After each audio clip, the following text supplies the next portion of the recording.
it rolling, Bob? Is it rolling, Bob? Is it rolling, Bob? Hi folks, and welcome to A Head Full of Ideas, Season 3, episode number 11, I think this is, and this one's called A Price on My Soul, 3 songs from John Wesley Harding. And we're going to start with a quote from the Bible. This is Galatians 5:16-17. This I say then, walk in the Spirit, and ye shall not fulfill the lust of the flesh. For the flesh lusteth after the Spirit, and the Spirit against the flesh. And these are contrary the one to the other, so that ye cannot do the things that ye would. That's the end of the sermon for today. In the wake of the motorbike crash and his withdrawal from public appearances in the mid-1960s, Bob Dylan began composing songs with more compressed poetic imagery. When John Wesley Harding first appeared at the end of 1967, it was clear that he'd taken a step back from the expansive and often delirious poetic rush of the material on Blonde on Blonde. The album was recorded in Nashville with a small backing band, mainly comprising Charlie McCoy on bass, Kenny Buttery on drums. The understated songs were shorter, his vocals were now more subdued, and his musical presentation was minimal. A closer examination, however, can be argued that the cryptic vignettes he is now presenting are just as beguiling and ambiguous as those of his celebrated 65 to 66 period. The emphasis in these songs is clearly on the verbal games Dylan plays with us, which are foregrounded at the expense of musical colour. The songs are like Chinese puzzles. Once we open them up, they become even more mysterious. Dylan appears to be struggling with the after effects of his previously excessive lifestyle. Several songs display a distinct yearning for spiritual fulfillment, although it's arguable that Dylan himself doesn't at this point have any clear spiritual direction as such. It's been reported that in the wake of his retreat, he became very interested in studying the Bible and other religious works. On the album, he often refers to or quotes from biblical passages.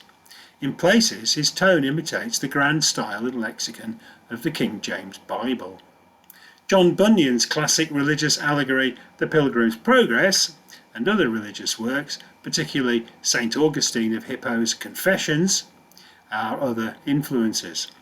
The songs can be seen as parables within which Dylan wrestles with moral and existential issues. Dear Landlord is a beautifully expressive ballad featuring a very committed and soulful vocal from Dylan, who leads the recording on piano. The narrator sings with the voice of bitter experience, apparently leaving much unsaid. We can only wonder what has brought him to this point, but it is certainly true that the tone of the song can be described as sober. Dylan's narrator begins with a striking and perhaps somewhat fearful plea. Dear landlord, please don't put a price on my soul. And then he tells us that my burden is heavy, my dreams are beyond control. There's a definite suggestion of spiritual dissatisfaction here, as if the narrator is caught in a tussle with his own conscience. He appears to be pleading for salvation, but admits that, because of his uncontrollable dreams, this will be particularly difficult to achieve. The reference to a burden seems to mirror the fate of Christian, the protagonist of Pilgrim's Progress, who tries throughout the book to rid himself of the burden of sin. In Confessions, Book 10, Chapter 30, St. Augustine, who confesses to having led a rather hedonistic and sinful life when he was younger. He was a bit of a goer, that St. Augustine, when he was a young lad. Then he got anyway. He writes about the difficulties of leading a moral life when his dreams lead him back towards his old ways. Having stepped off the rock and roll treadmill with his temptations and distractions, that's still not St. Augustine, though you could say that St. Augustine did the same thing, in his day. Dylan is trying to live such a life, but he fears that having given into such enticements before, he will inevitably fall back into his old patterns of behaviour. The rather weird diction of When that steamboat whistle blows, I'm going to give you all I have to give, and I do hope you receive it well, depending on the way that you feel that you live. Necessitates some complex piano figures as Dylan squeezes the words in. This adds a further level of uncertainty to the narrator's anxious protestations. Jacob Abbott, in his 1832 work Young Christian, describes the building and operation of a steamboat as a metaphor for life and death.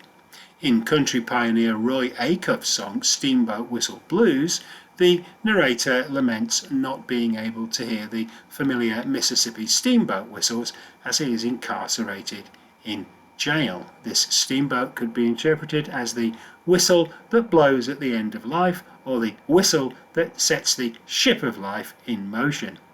The humble admonition of the last two tongue-twisting lines appears to be begging the landlord for approval. But who actually is this landlord? Many commentators assume that the narrator is addressing God, who, according to believers, is a kind of landlord for us in our earthly existence. The reference to selling souls, however, tends to suggest that he's preparing to enter into a Faustian pact with the devil. Lines in the next verse tend to rule out either of these options. Although they begin with another humble plea, "Dear landlord, please heed these words I speak," this is followed by, "I know you've suffered much, but in this you are not so unique." It is hard to conceive of either God or the devil having suffered much. Already we are beginning to get the impression that the narrator is actually addressing himself. We all seem to come back to this, don't we? This is reinforced by what follows. All of us at times might work too hard, to have it, too fast or too much. This could be a description of the burnout that Dylan experienced after the grueling 1966 Going Electric tour, and who wouldn't be burnt out after that, really? He then shifts into a philosophical reflection. Anyone can fill his life up with things he can see, but he just cannot touch. This echoes the famous lines from Matthew 16-26, "For what is a man profited if he shall gain the whole world and lose his soul? Or what shall a man give in exchange for his soul?" These lines also conjure up the pitiful fate of Charles Foster Kane in Orson Welles' cinematic masterpiece Citizen Kane. Despite all the wealth and power he's achieved, Kane ends up living alone in this huge mansion, Xanadu, which is crammed with expensive material objects. Dylan's reflection here on the well-worn idea that material things do not bring spiritual fulfillment has great poignancy. But like Augustine, he seems to feel that it's very hard for him to resist such earthly delights, and like Cain, he is imprisoned by the trappings of the material world. In the third and final verse, the narrator presents the landlord as a kind of cosmic judge.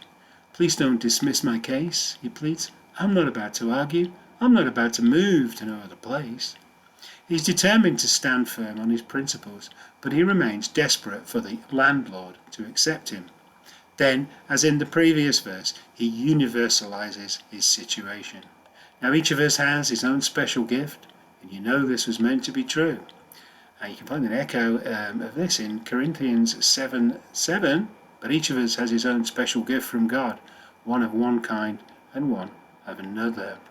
It's said that when he was writing this album, he had a large Bible in his home in Woodstock, which was open quite a lot of the time, and he was consulting it quite a lot, as we see. There's a clear sense that, despite the humility of his address, he seems to regard the landlord as an equal. It may be that the narrative of the song consists of an allegorical conversation between the body and the soul. As with many early Christian homilies, it's the voice of the soul that we hear, begging the Creator not to put a price on him and showing an awareness of the toll that excessive hedonistic living may place on the body. Well, I guess some of us have been through that, haven't we? I think Bob Dylan certainly had at this point in his life. The soul accepts that his body has suffered much through such self-abuse, but makes the excuse that many others are in the same position. It certainly seems that the narrator is engaged in a conflict between body and soul, and between materialism and spirituality. But although Dylan places the lyrics in the literary context of the Bible and related works, he does not offer any solutions to the ongoing paradox that he presents so eloquently. The remarkably equivocal final lines, with their direct address, "If you don't underestimate me, I won't underestimate you," indicate a striving to achieve a balance between body and soul, and thus between materialism and spirituality.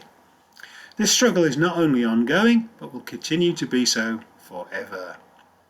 For all of us, I guess, Dear Landlord has never been a regular feature of Dylan's set lists, being played live only 6 times between 1992 and 2003. Most of the performances don't feature piano. At Sarasota, 9th of November 1993, it's extended to 7 minutes with an extended instrumental passage and some relatively aggressive vocals. In Visala on 14th of March 2000, it's slower and more reflective, and thus closer to the original.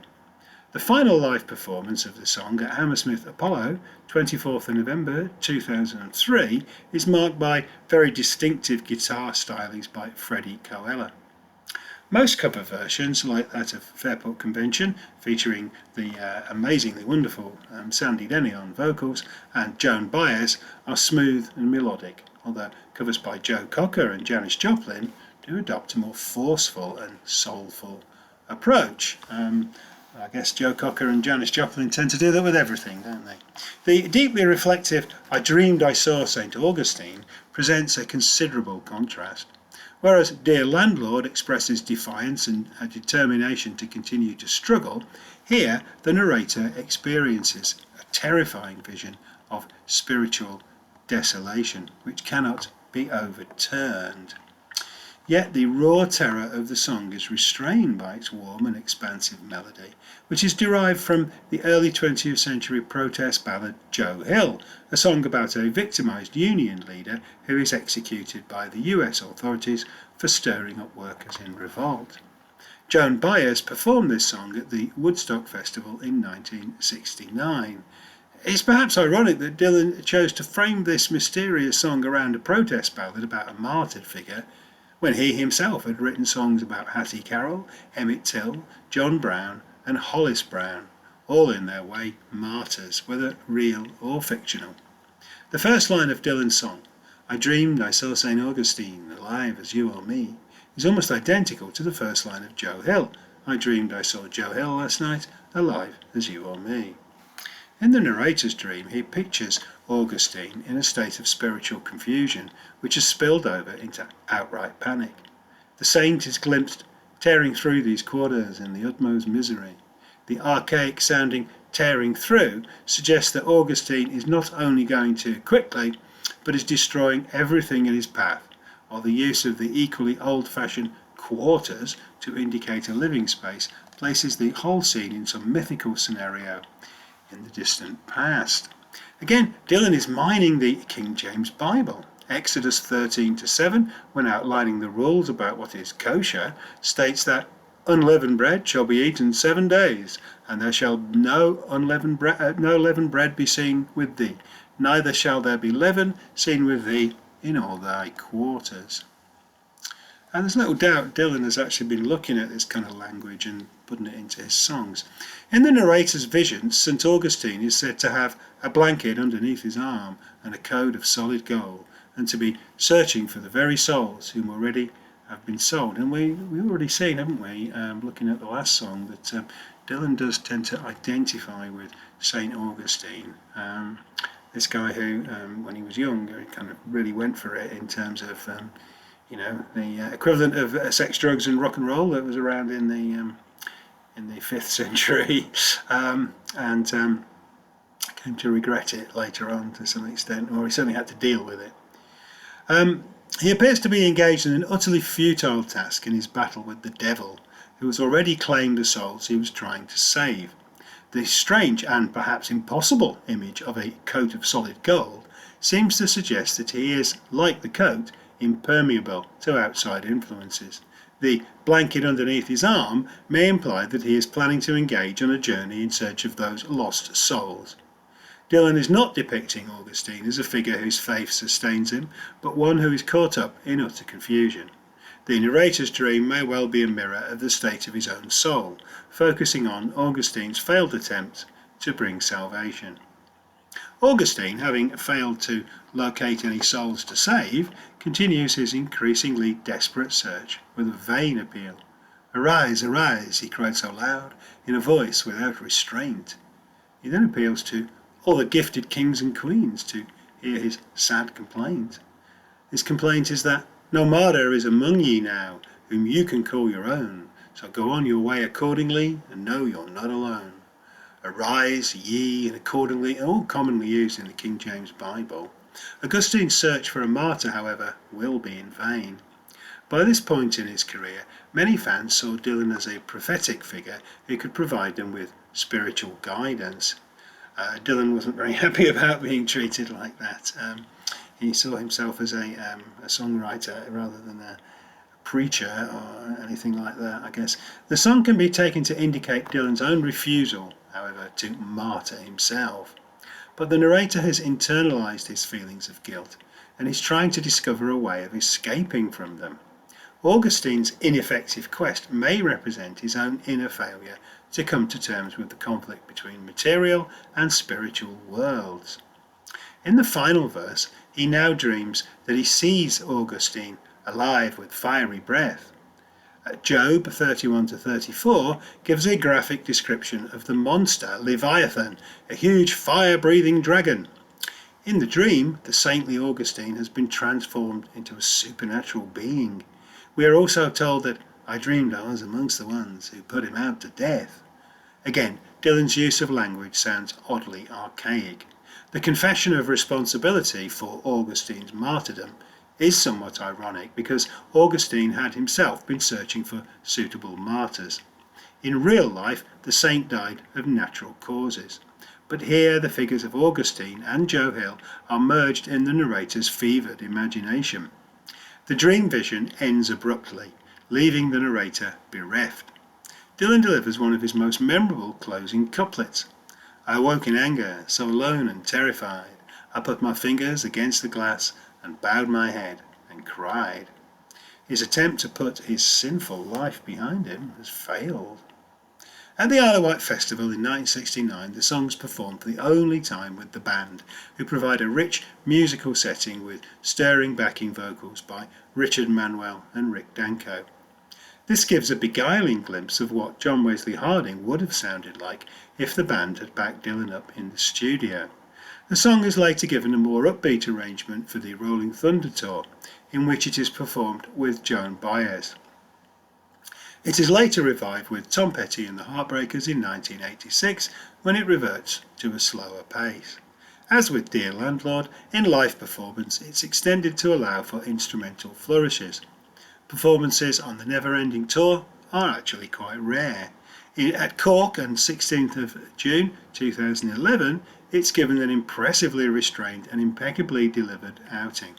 A 2016 recording by Eric Clapton treats the song with a surprisingly light touch, whereas Joan Baez is in her element, giving her all to this touching and emotive ballad. It's a song that really does suit her. Check out the album Any Day Now, released in 1968. That's Baez's entire album of Dylan songs recorded in Nashville, and there's a great version of this song on there. I Pity the Poor Immigrant is another enigmatic lament which also deals with thorny moral issues.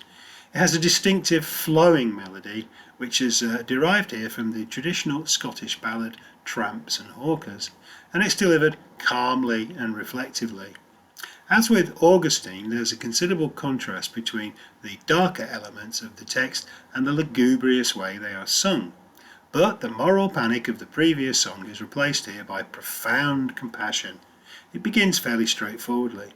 I pity the poor immigrant who wishes he would have stayed home, who uses all his power to do evil, but in the end is always left so alone, portraying a person who has been thoroughly corrupted. As Dylan puts it so graphically, that man whom with his fingers cheats, and who lies with every breath, who passionately hates his life, and likewise fears his death. Some commentators have interpreted the immigrant as a personification of white Americans, who are of course a nation of immigrants, with particular reference to the genocide that they inflicted on Native Americans. Others have seen the immigrant as a Don Corleone type figure, a basically sympathetic character who turns to evil as a means of survival in the harsh rat race of American life. But there's little actual evidence in the text to support such assumptions. The final line recalls, "It's all right, Ma, I'm only bleeding," where Dylan lambasts those who think death's honesty won't fall upon them naturally, for whom life sometimes must get lonely. The immigrant is one such person. His life is a spiritual void. He's a liar and a cheat who's devoted himself to evil and who apparently lives in fear of divine judgment. In the second verse, Dylan makes the moral dimension of the song explicit by referring to the book of Leviticus, a section of the Old Testament in which laws for human conduct are dispensed. We are told that the immigrant's strength is spent in vain. This is a phrase that actually appears in Leviticus 26:20, "And your strength shall be spent in vain, for your land shall not yield her increase, neither shall the trees of the land yield their fruits." We are also told that his heaven is like Ironsides, whose tears are like rain. And Leviticus 26:19 reads, "I will make your heaven as iron, and your earth as brass." The song continues, "Who eats but is not satisfied, who hears but does not see." And Leviticus 26:6 gives us, "Ye shall eat and not be satisfied." The final line of the verse, "He falls in love with wealth itself and turns his back on me," with its neat internal rhyme, maintains this moralistic biblical flavour. Dylan's Jewish heritage is clearly a very strong influence on these songs. His deliberate use of biblical terms and phrases throughout John Wesley Harding has a similar effect to his use of quotations from and musical references to old folk and blues material that characterise much of his work. The use of such language grounds his texts in a particular tradition and adds resonance to them. It should not be assumed, however, that Dylan actually subscribes to the Old Testament morality of a book from the Bible, which is, you've got to say, extremely misogynistic and homophobic. He's attracted by the richly metaphorical prose of the King James Version, however, which give the songs a flavour of ancient wisdom. Again, very, very different to the kind of things he was writing. Very different to the Basement Tapes, never mind Blonde on Blonde. If the term immigrant refers to any particular socio-historical group in the song, it may be taken to refer to the Jews, who historically have nearly always been immigrants in other lands. Perhaps the immigrant is a Jewish person who, having been subjected to prejudice and persecution, has reacted by internalising all this to become a purveyor of evil himself, no longer capable of compassion towards others, with a heart of iron. That's a phrase that appears in a later Dylan song from Tempest, Long and Wasted Years as well. The use of a specifically Jewish text adds to the effect, and you may say that John Wesley Harding marks the first time that Dylan really looks in detail to his Jewish background. Despite his enumeration of the corruption of the immigrants, Dylan's performance of the song is highly compassionate. His sonorous delivery and his repeated use of the word pity demonstrate that he sympathises with the subject of the song. It seems that he also identifies himself closely with the figure he portrays here, who, like the protagonist of St. Augustine, is struggling but failing to overcome his sinful nature. There's no easy way out of his dilemma. In the final verse, we see the immigrant stuck in the moral quagmire he's created for himself, trampling through the mud. We hear that he becomes an exploitative conqueror who takes delight in dispensing pain to others. He fills his mouth with laughing and builds his town with blood. Perhaps the immigrant is one of the chosen people who, according to the Old Testament, is given free rein to ethnically cleanse the inhabitants of the promised land. The idea that John Wesley Harding represents some religious conversion is fairly dubious, I think, really. Most of all, Dylan appears to be interested in the language of the Bible, particularly the King James Bible. The ending of the song has some similarities to that of St. Augustine. While Augustine puts his fingers against the glass before breaking down, we are told that the immigrant's vision in the final end must shatter like the glass. Proper vision is impossible as the glass that the protagonists are looking through has been broken. And Dylan adds, "I pity the poor immigrant when his gladness comes to pass." Both gladness and comes to pass are frequently used in the King James Bible. Gladness is a 16th century term for joy, which in the biblical context also indicates achieving approval from and ultimately union with God. So the final lines are heavily ironic. The immigrant will never really achieve the gladness of salvation, but the narrator does not condemn him. In contrast to the harsh Old Testament morality of books like Leviticus, he merely pities him. This is another song which Dylan has performed relatively rarely. As with Augustine, it's given a soulful treatment at the Isle of Wight Festival before becoming a regular feature of the second leg of the Rolling Thunder Tour in 1976. However, this version, again with shared vocals by Baez, is surprisingly light and almost comical in flavour, as if Dylan is mocking the song's spiritual pretensions. After that, it is performed only once in the rehearsals for the MTV Unplugged live album. It's been recorded by Joan Baez, Judy Collins, Planxty and many others, usually in a similar arrangement to the original version. On John Wesley Harding, Dylan reflects on his own situation as he takes a step back from the explosion of poetry and creativity that characterised his early career. His pronounced use of biblical imagery and phrases, mixed with various forms of archaic language, grounds the songs in the language of morality. He's clearly fascinated by the wonderfully expressive tone of the translation, much of it derived from William Tyndale's 1525 version. The King James Version is, along with the works of Shakespeare, the most influential text in the history of English literature. Its tone and its prose rhythms can be found to have parallels in the very many texts of English literature over the last 4 centuries, including explicitly religious texts like The Pilgrim's Progress, as well as works by agnostics like Thomas Hardy, whose novels often contained implied criticism of the bigotry and hypocrisy of the Church. On this remarkable album, Dylan combines this unique amalgam of language with his usual influences of folk and blues material and his own colloquial interjections. He creates densely poetic and highly ambiguous songs that not only summarise where his own head was at in 1967, but also reflect rather soberly on personal morality during an era in which hedonistic excess was being promoted by rock musicians. Remember, this is 1967 and we've just had the Summer of Love.